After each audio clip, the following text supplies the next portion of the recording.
Because understanding great literature is better than trying to read and understand yet another business book. On the Leadership Lessons from the Great Books podcast, we commit to reading, dissecting, and analyzing the great books of the Western canon. You know, those books, from Jane Austen to Shakespeare, and everything else in between, that you might have fallen asleep trying to read in high school. We do this for our listeners, the owner, the entrepreneur, the manager, or the civic leader who doesn't have the time to read, dissect, analyze, and leverage insights from literature to execute leadership best practices in the confusing and chaotic postmodern world we all now inhabit. Welcome to the rescuing of Western civilization at the intersection of literature and leadership. Welcome to the Leadership Lessons from the Great Books podcast. Hello, my name is Jesan Sorrells, and this is the Leadership Lessons from the Great Books podcast, episode number 170. In one of the ever-expanding parts of historical and cultural understanding of war, part and parcel of the legacy of World War I, down to our time currently, is the idea among civilians who have never been to war, who romanticize the act of killing people and breaking things. They look at war as a furnace in which the dross of complicated and uncomfortable human emotions are burned off, and a furnace in which, or from which emerges a mechanical, hard man who can do the acts of killing and breaking things that a civilian themselves cannot do. In our modern time, in our postmodern American moment, where the percentage of the available male population who actively serves in the military is at 0.8% or less than 1% of the available male population, the understanding of what exactly goes into making war and the psychology of the actual soldier himself, and yes, in some cases herself, the understanding of that has been lost in a haze of myth, massive cultural inexperience, biased media reports, and of course, institutional, political, and cultural biases. What is understood even less is why the men who do go and serve in the U.S. military fight in the first place. It is incredibly difficult for the vast majority of the population in the United States to understand at a visceral and emotional level the impetus that leads young men to go, fight, and die in places that are hard to find on a world map and that seem to be meaningless in the larger scheme of living daily life in a complex, postmodern, wealthy, and incredibly comfortable society like the United States of America. What exactly are the young men? And sorry, ladies, my apologies. It is still, even in these times of relentless insistence upon gender egalitarianism in every facet of life, mostly young men, fighting for. A better question might be, who are these young men who serve fighting for?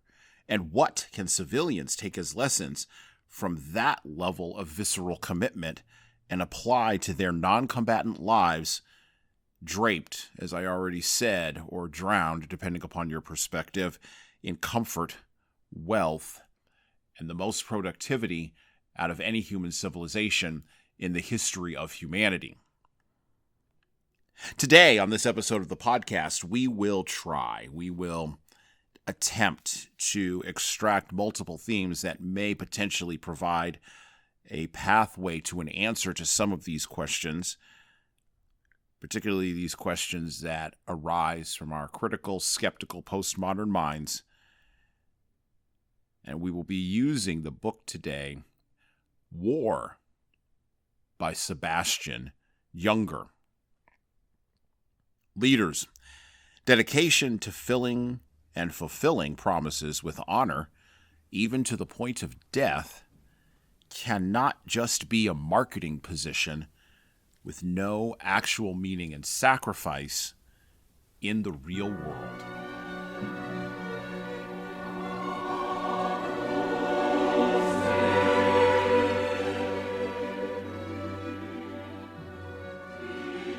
So as we open War by Sebastian Junger, I'm going to point out a couple of different things in this episode today. So as usual with copyrighted works, particularly copyrighted works that are not in the public domain, as War is not, we do not read directly, or we read minimally directly from the book if we read it all. Instead, what I'm going to do is I'm going to summarize the book and point out what I think are some key themes in the content for you to pay attention to when you pick it up and read it. The other thing that I would recommend in looking at War and in reading it is thinking about sort of the context in which it was written and the time frame in which it was written. So when you open it up, there's multiple different versions, but this first paperback edition was published in 2011 by Fourth Estate, an imprint of HarperCollins Publishers out of London. Obviously, the material is copyrighted to Sebastian Junger. And the version that I have, when you open it up, has a table of contents, and then it has a map. You turn the page, and it has a map of the locations that are referenced in the material in the Korengal Valley. So Camp Blessing, Firebase, Michigan. Let's see, the Korengal Outpost, Firebase Phoenix, OP Restrepo, the location of an IED attack near Firebase Vegas, which you'll find out more about that in the book.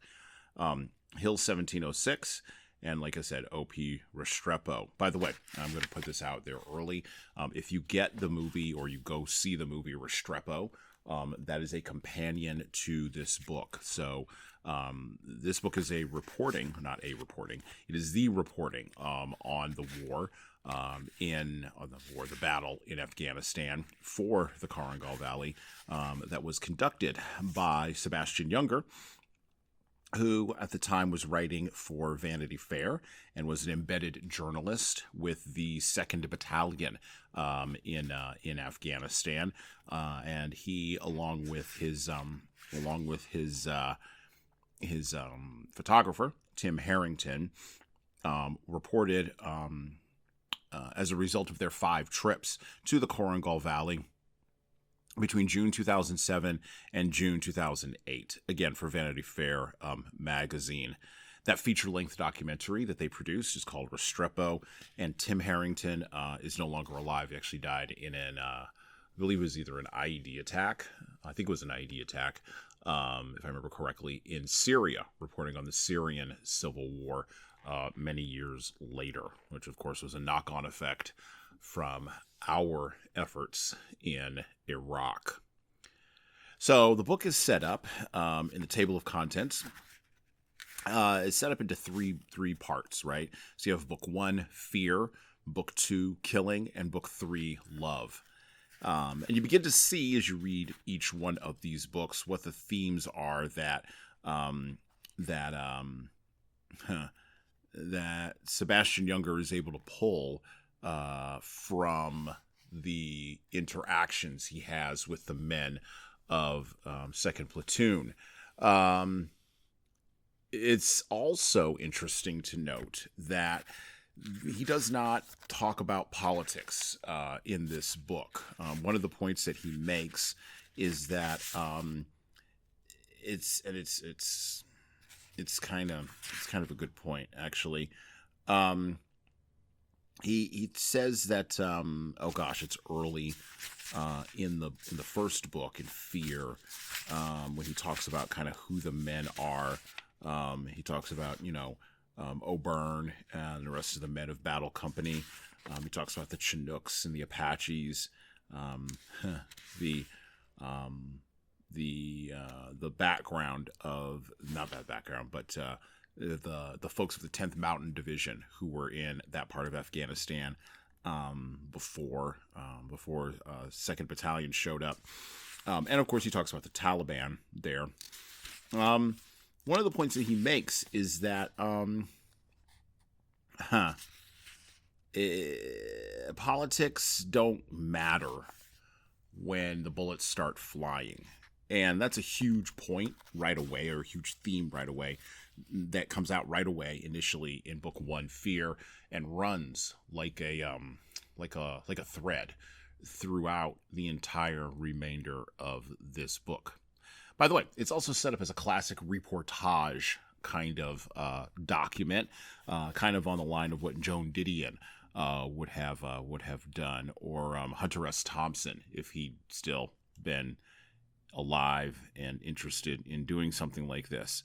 Restrepo is definitely a great film. I recommend going and getting it. There's also another film called Korengal, which was also made or produced from the documentary footage that Tim Harrington shot along with Sebastian Junger. And I would strongly recommend picking up this book, examining its themes, and looking at it closely, which we'll start doing right now.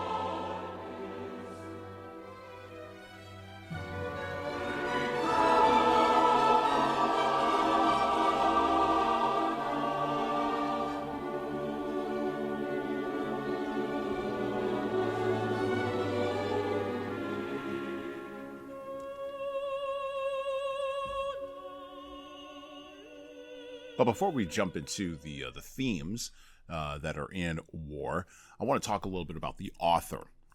So Sebastian Junger was born January 17th, 1962. And though he had a near-death experience recently, is still very much alive.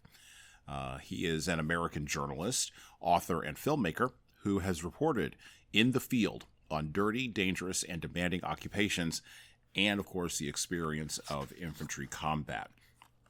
By the way, his other books, which are listed in the front of War, just want to point those out to you, are The Perfect Storm, which was turned into a movie, A Death in Belmont, and Fire.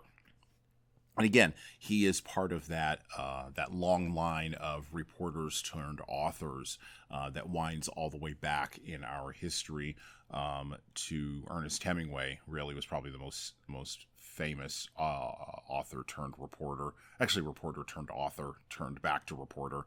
But this idea of being a writer and doing dirty, dangerous, and demanding occupations and reporting on the results of dirty, dangerous, and demanding occupations, and going directly into those experiences and embedding yourself directly into those experiences has a long journalistic and authorial history in the United States, and Sebastian Junger is just one more person inside of that legacy. Junger's works, which makes him unique to our time, explore themes such as brotherhood, trauma, and the relationship of the individual to society as told from the far reaches of human experience. Junger graduated from Concord Academy in 1980 and received a Bachelor of Arts degree from Wesleyan University in Cultural Anthropology in 1984. As an accomplished long-distance runner, he spent summer training on the Navajo Nation Reservation and wrote his thesis on Navajo long-distance running and its traditional pre-Columbian roots. By the way, he does talk about his running background in the book War. He also references it in interviews that you hear about him later on. And he does actually say in the book, the running and the ability to tolerate a lot of pain for a long distance helped him in the Korengal Valley, where he didn't want to be a burden on the troops. And at the end of the day, you have to be able to keep up, and we're only as strong in a group of soldiers. We're only as strong as our weakest point. And if the journalist is the weakest point, then that's where the enemy will strike. And so Junger fell back on that long distance running and was able to run with a pack, was able to commit to or not run, but hike with a pack, and was able to hike 60 miles not 60 miles, was able to hike up the sides of mountains with a 60-pound pack, as well as his cameraman, bringing his cameraman's gear along as well, in order to film what was happening in the Korengal Valley, and to keep up with those soldiers who were also, by the way, at the time of the writing of the articles in Vanity Fair that would eventually become the book War. The time of the writing, most of those guys were 20 years younger than him. So, this is not an easy task.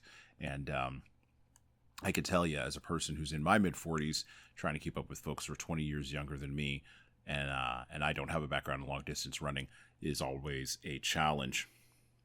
While much of Junger's writing is subjective and participatory, he strives to maintain a neutral point of view and avoids contemporary political discussion, especially around frequent subjects that haunt his journalistic peers, like economic inequality, diversity and social justice, and, of course, war. In 2021, when he was interviewed, he cited his quote-unquote favorite quote in an interview with The Guardian. And I love this quote, and it goes directly to the mindset of a man like Sebastian Junger, a reporter like Sebastian Junger, a writer like Sebastian Junger. And I quote, "Journalists don't tell people what to think. They tell them what to think about."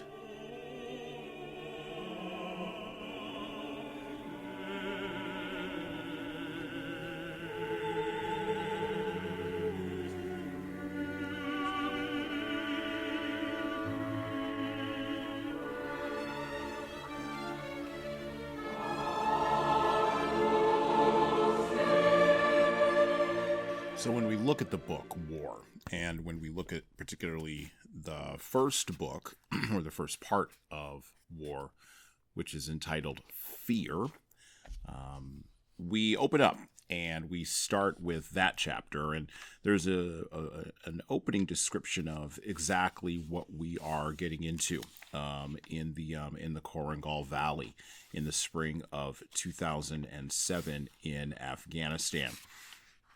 We meet a character named a soldier named O'Byrne, and Junger begins to walk us through what it actually means to be a member of Battle Company.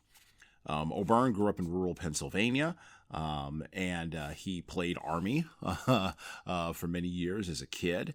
He got in trouble at school. He started fighting at home when he became a teenager.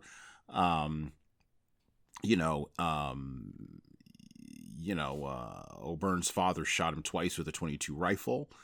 And of course, instead of going to jail, he went to reform school for assault rather than his father going to prison for attempted murder. And that was when O'Byrne was 16. Later on, O'Byrne met a National Guard recruiter who talked him into signing up and transferred him from the National Guard he transferred himself from the National Guard into the regular Army. O'Byrne is a linchpin character in this entire book. You see him grow as in leadership of the men of the 173rd Airborne, and of course the men of the 2nd Battalion. Then we get introduced to the Korengal Valley. And the Korengal Valley, I love this line, and we'll revisit this idea later on in our main episode that will focus on this book with John Hill, aka Small Mountain. But this idea, I love this idea, that the Korengal Valley is too remote to conquer, too poor to intimidate, and too autonomous to buy off. Everybody now knows about the history of the history of Afghanistan, right?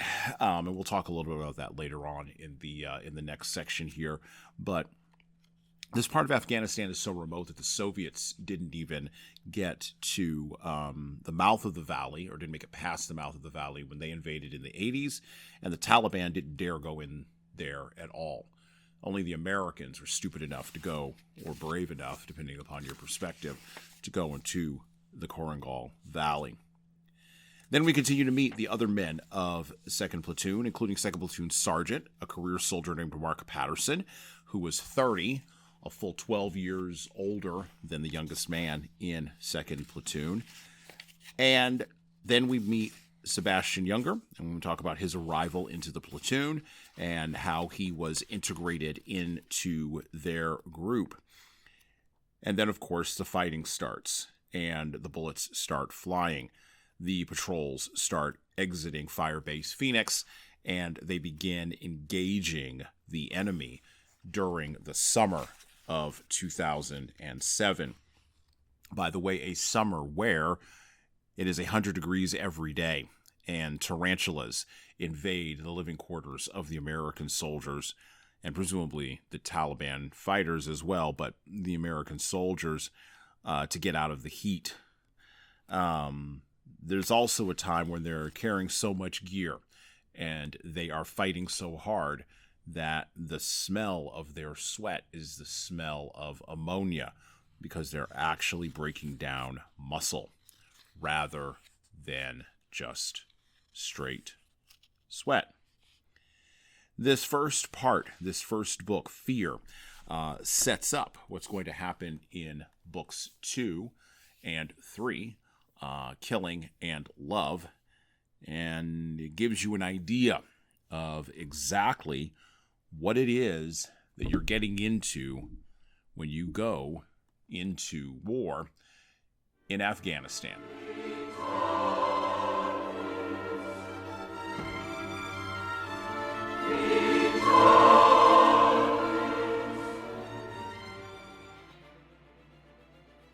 Hello. So I'm going to do some shilling here, and hopefully this will be a pause in our riveting conversation for you. I have an offer for you. My most recent book is 12 Rules for Leaders, The Foundation of Intentional Leadership. It's available in paperback, hardcover, or as an ebook on Amazon, Barnes & Noble, Kobo, and any other place you order books. Now, in this book, I address the 12 leadership areas that I have found leaders need to be the most intentional in to be the type of leader followers actually want to follow. From establishing a foundation of leading teams through managing conflict effectively, all the way through leading teams through change, knowing what to do and why to do it can help readers, like the ones listening to this show, become better leaders.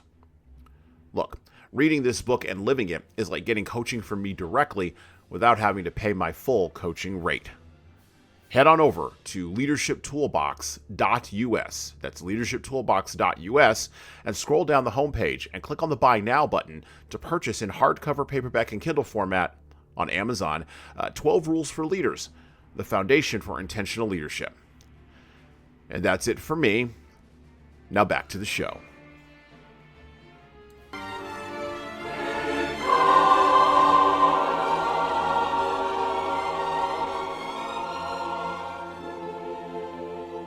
So, what is it like dying and killing, not for America or for religion or for economics or class or for land or for women? What is it like dying for your friends as an American in a place dubbed the graveyard of empires? The British came through Afghanistan and couldn't subdue those folks. The Soviets came through Afghanistan and couldn't subdue those folks. And in 2001, after the events of September 11th, we decided, yes, to go into Afghanistan first. Yes, go into Iraq second, but let's focus on Afghanistan for right now. And we decided we were going to disrupt. We were going to stop the insurgents. We were going to subdue the country.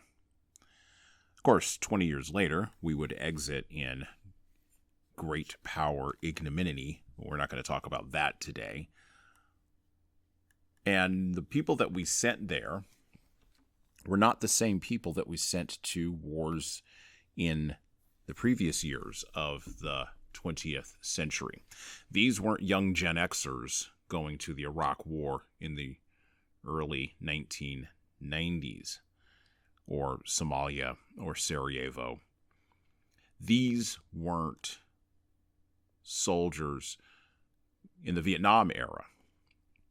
These weren't baby boomers and older baby boomers and younger silent generation folks that we were sending to Vietnam. These weren't younger silent generation folks, younger World War II generation folks that we were sending to Korea.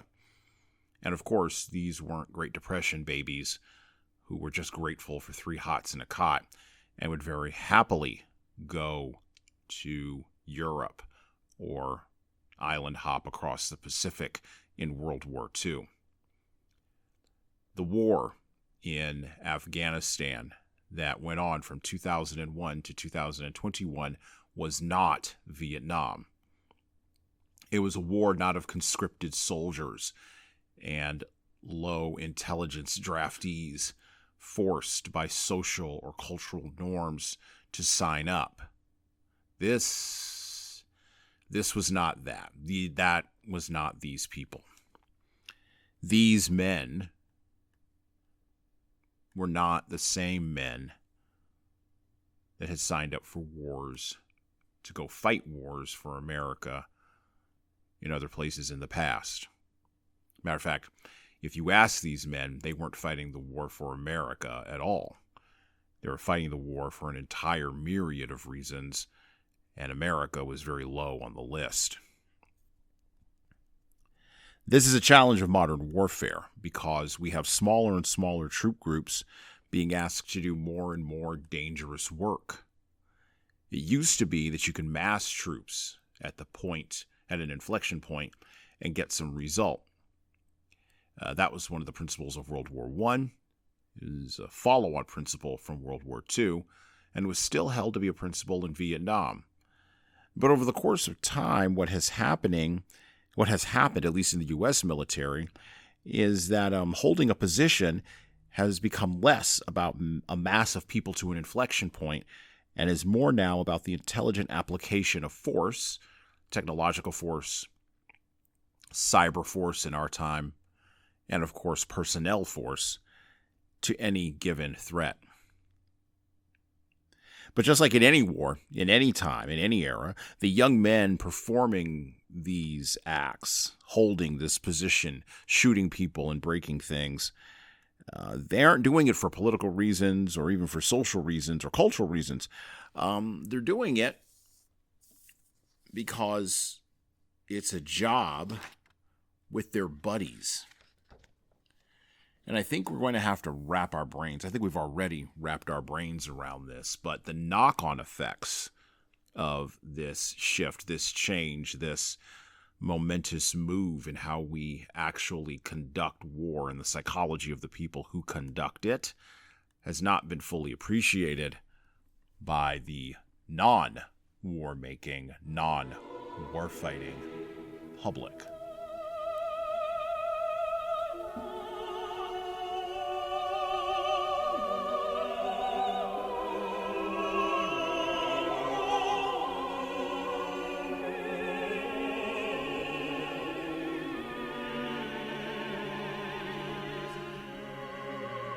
So what are we to take as we wrap up, or as we begin to turn the corner from our conversation around War by Sebastian Junger? Well, a couple of things I think we can definitely take from this book. The big one, of course, is that the more things change, the more they stay depressingly the same.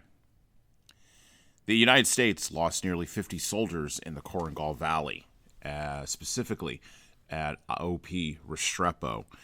And the question, when there is any loss of blood or treasure, but really blood, from civilians who do not fight, the question is always, for what exactly? What exactly was the strategic outcome that we were looking for that justified such a from a civilian's perspective, large tactical loss? This is the same question that was asked in the past about the sacrifices in the trenches of World War I, the battlefields of World War II, the valleys and mountains of Korea, and the jungles of Vietnam and the deserts of Iraq, both times. And it is a question that goes to the vicious idea, or maybe the reality, of trade-offs. You can never get something for nothing. And Thomas Sowell once infamously said, or infamously stated in his book, A Conflict of Visions, Ideological Origins of Political Struggles, and I quote, "There are no solutions, there are only trade-offs." By the way, the trade-offs involved in war always involve counting the costs, as was pointed out by Jesus himself in Luke 14:28 through 32. You can go back and read that if you're curious. There is a cost to things, whether it is a material cost, an emotional cost, or a psychological cost. And we ask these young men, and this is one of the major points that Sebastian Junger makes in his book, particularly in the last section on love, we ask these young men to make a sacrifice, to lay down not only their physical lives, but lay down their psychological lives, their emotional lives, and dare I say even their spiritual lives in the service of achieving a tactical moment inside of a larger strategic plan. Civilian control of the military is one of the hallmarks of Western civilization, and civilizations that come out of and are influenced by the Western way of war making. And civilian control of the military is ensured through political elections and a formalized constitutional processes. But this doesn't mean that the politicians that we elect, that we vote for, are any good or any better at explaining the strategies of warfare or the outcomes of battles to the people who voted for them than the generals are. There's a great line in that anti-war / pro-war film directed by Stanley Kubrick, Dr. Strangelove, or How I Learned to Stop Worrying and Love the Bomb, from Sterling Hayden, who plays a general in a bunker in the 1950s who begins or kicks off nuclear Armageddon. He says, and I quote, "The phrasing used to be war was too important to be left to the generals. These days, I say, war is too important to be left to the politicians." Close quote. The soldiers who were tasked with capturing and holding spots in the Koregan Valley in 2007 and 2008 and before, and were doing so against the Taliban, were men who didn't know the strategy either. They just knew that their country had sent them there, and now their friends were getting shot there, and all bets were off. Remember, I said, the more things change, the more they remain depressingly the same.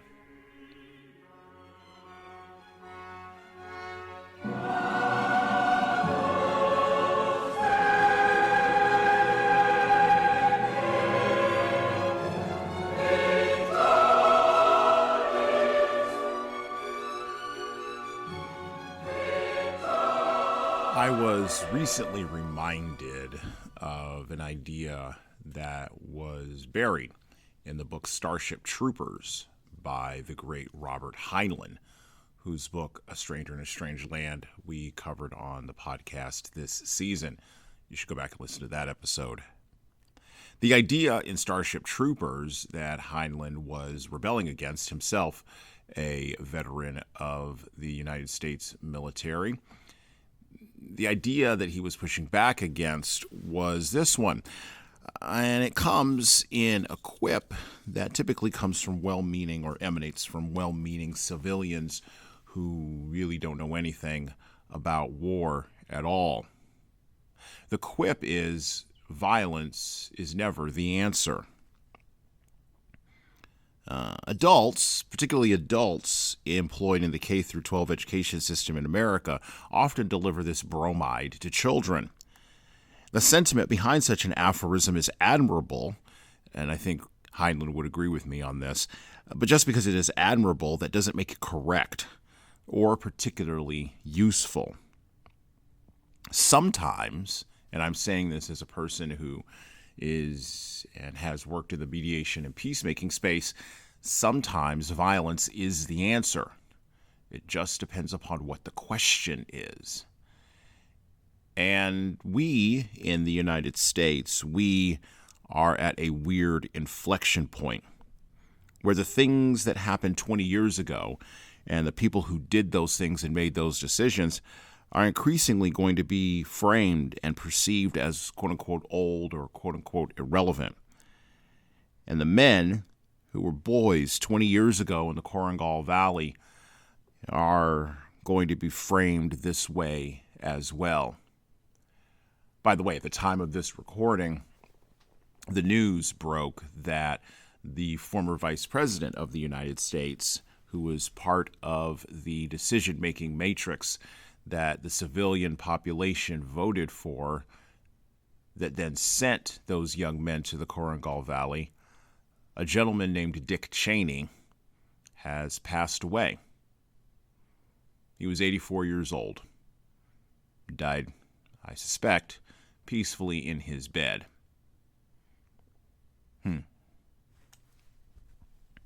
War, in general, is still and remains the most serious act we as humans engage in against other humans. And I hope, for the life of all of us, that we are exiting a time, an era over the last 20 years of deeply held unseriousness. Unserious politicians, unserious generals, unserious executive leadership. I pray we are exiting a time of unserious media and unserious entertainment. I pray that we are exiting a time of unserious culture and that we are entering a time where, having been led and been commanded and been demanded to do things by unserious people, the people who had to do those things now become the mature, serious ones, and now speak with a mature and serious voice. And I hope that we are in the last gasps of being led by those who merely perform seriousness without a deep understanding of competency and skill. Because the competency and skill that is required in order to effectively dish out, for lack of a better term, the sacrifices that are required to make war is also a competency, or walks alongside competencies and skills that can explain in a serious fashion to a serious public that lies below a deeply unserious elite the consequences of such actions. And well, that's it for me.